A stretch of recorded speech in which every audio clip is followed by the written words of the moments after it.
Today we are unboxing the Mackie CR5XBT 5-inch studio speakers combined with a CR8S XBT subwoofer. This was recommended to us by the suppliers as a very good combination, and we're super excited to see what's inside the box. So what's inside the box? One pair of CR5 XBT 5-inch multimedia monitors,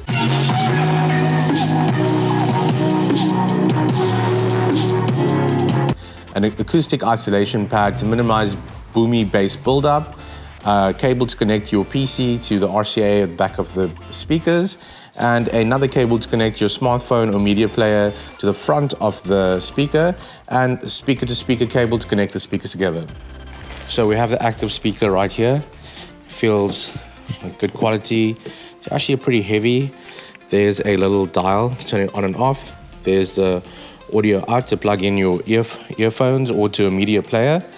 And we also have the back panel where we can see inputs, TRS and RCA. You can decide which way you're going to run it. We're going to run the RCAs to a subwoofer, and here's a button to select if it's your left or right speaker depending on your positioning on your table.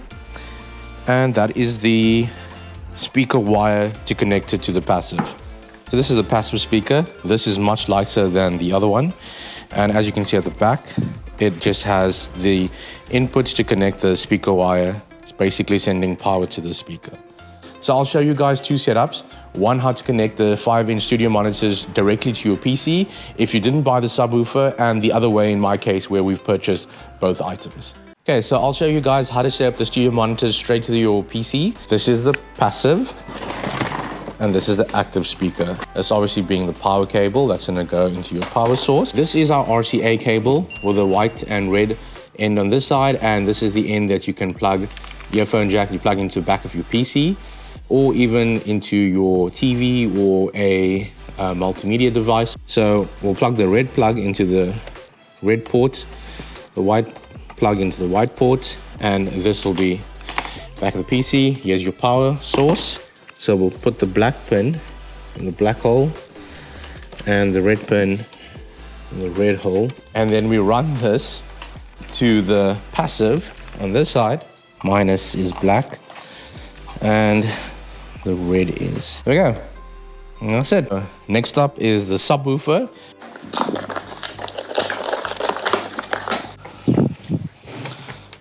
So what do we have right on the top?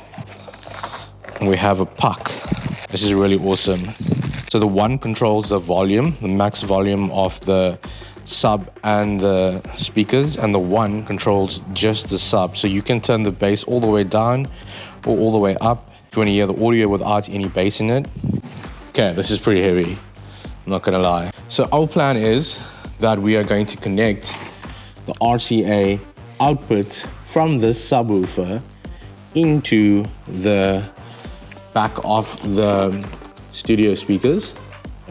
The white plug into the white jack and the red one into the red jack. And then this is going to go into the left and right of the back of our speakers. So let's get that on the table. I'm going to show you how we set everything up. And there's some important notes that if you forget or you want to know how to do everything. Inputs: connect a professional audio device like a mixer or radio interface, RCA. Connect a computer or other consumer device. So that's numbers 7 and 8. So the input side is basically the RCA to 3.5mm jack that's going to run to our PC. So let's just start there. White plug into the white socket, red into red, and this is going into our PC. So red in red, white in white, and there's a select here to select which side. Powered speaker position, is it the left or right? So in this case, if we look from the front, it's our right side, so it's on the right side. This will connect there.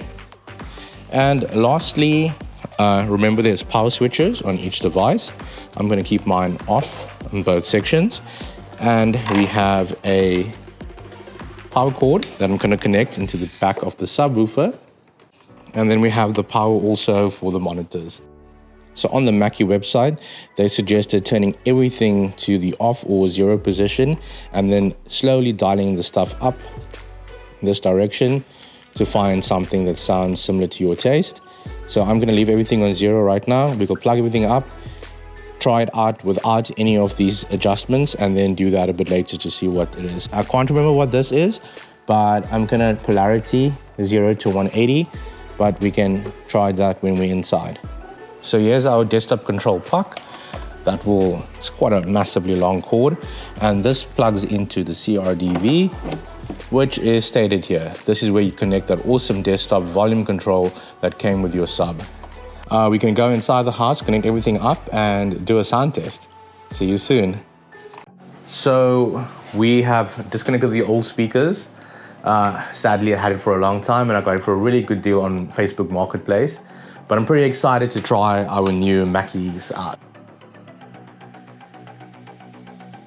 If you are watching, please remember to like and subscribe. Okay, cool. So we're gonna take the microphone and put it on the desk, and we're gonna play a song from Motion Array in one of the videos that we did last.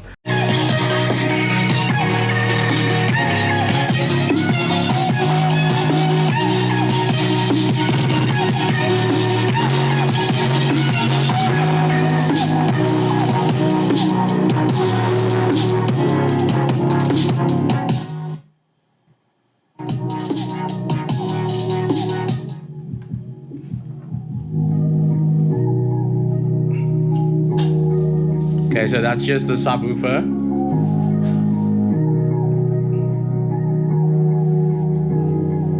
I'm gonna add the studio monitors on.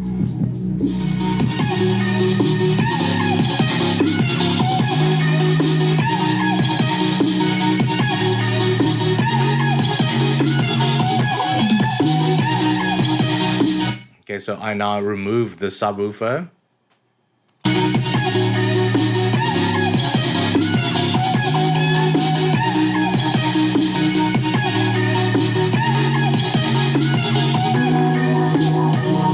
Added it back. Hope you guys can hear the difference.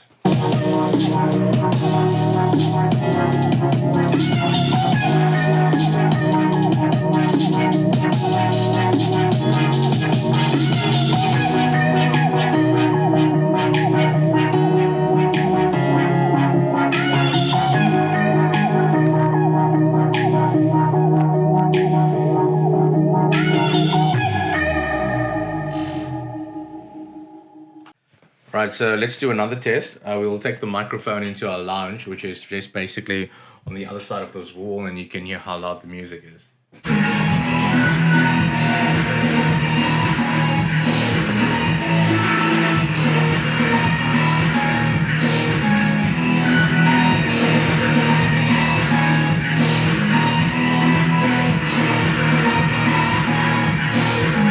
Okay, so let's wrap up this video.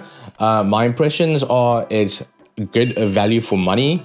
It serves its purpose, and it's an office studio environment that I wanted something more clear. I've had many sets before. I've had normal desktop speakers. I've had Harman Kardon sound sticks. I've had the Bose, I think it's the System 5 or something it's called. I'll put the real name at the bottom here. I'm now at the Mackies. So as an audiophiliac, it is very good, but yeah, you can't compare it to like a massive LG sound system, LG soundbar system. The sub is far more powerful, and the LG speakers will be better. But for the office studio environment that I'm trying to create here, this is great. This is a really, really good setup. I don't think the microphones will even do it justice in how clear it is. So if you have Mackie, a store that supplies Mackie in your area, be sure to visit them and actually test it out. The guys at Paul Bothner in Plumstead were very, very nice. They've actually set up the different speakers so I could try all of them out, and this is the set I went with. I think it was a good combo. You don't have to buy the subwoofer, but you can feel that depth of bass that's missing from your music. So I would say if you can, go for both. There is actually bigger studio monitors. This is a medium-sized speaker. There's 3-inch, this is a 5-inch, and there's even 8-inch. So make a decision about how big your room is. The room that we're in is currently about 9 square meters, not really big at all. And yeah, for the, I mean, just to create a listening area for where I'm sitting, this was absolutely awesome. Hope you guys liked the video. Please remember to like and subscribe. We are gonna maybe try connecting it to Bluetooth. This PC actually has Wi-Fi 6 and Bluetooth. I will connect it up to see how it actually sounds. So from a price, I'm gonna go back to the price point again. 10,000 Rand for 2 speakers and a sub 5-inch is good value for money. And yeah, so Mackie is not a brand that I've actually heard of before, but after doing some research, they're very popular and there's support in our country for it. So yeah, go down to your store and try the Mackies out. Thanks for watching, and I'll see you in the next one. And your neighbors will hate you. And my neighbors are gonna hate me, yeah. The light is touching my desk. Okay, now you have light. Yeah, so this is a shared office. Maybe show them around the other side. Our system is way cooler. No, it's not. Yeah, look at my big speakers. That's the most tiniest speakers ever.